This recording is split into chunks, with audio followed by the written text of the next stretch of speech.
SC వర్గీకరణ చట్టం చెల్లదు. రాష్ట్ర ప్రభుత్వం ప్రవేశపెట్టిన ఎస్సీ వర్గీకరణ చట్టాన్ని సవాల్ చేస్తూ హైకోర్టులో 2 పిటిషన్లు దాఖలయ్యాయి. చట్టబద్ధమైన డేటా లేకుండా వర్గీకరణ అమలు చేయటం చెల్లదని పిటిషనర్లు తెలిపారు. హైకోర్టులో మరో 2 పిటిషన్లు రాష్ట్ర ప్రభుత్వం నోటిఫై చేసిన ఎస్సీ వర్గీకరణ చట్టాన్ని సవాల్ చేస్తూ హైకోర్టులో మరో 2 పిటిషన్లు దాఖలయ్యాయి. సుప్రీంకోర్టు సూచించిన విధంగా సంపన్న శ్రేణి నిబంధనలను అమలు చేయలేదని పేర్కొంటూ ఇప్పటికే పిటిషన్ దాఖలైంది.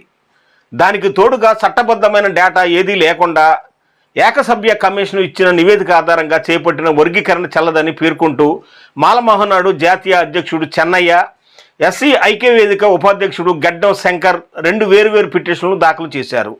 దీనిపై తాత్కాలిక ప్రధాన న్యాయమూర్తి జస్టిస్ సుజయ్ పాల్, జస్టిస్ రేణుక ధర్మాసనం విచారణ చేపట్టింది. పిటిషనర్ల తరపున న్యాయవాది డివి సీతారామమూర్తి వాదిస్తూ ఏకసభ్య కమిషన్ ఇచ్చిన నివేదికకు చట్టబద్ధత లేదని తెలిపారు. దీనిపై సవివరంగా వాదనలు వినాల్సి ఉందన్న ధర్మాసనం కేంద్ర రాష్ట్ర ప్రభుత్వాలకు నోటీసులు జారీ చేసింది. ఇది నేటి వీడియో. చూస్తూనే ఉండండి సేజ్ మీడియా.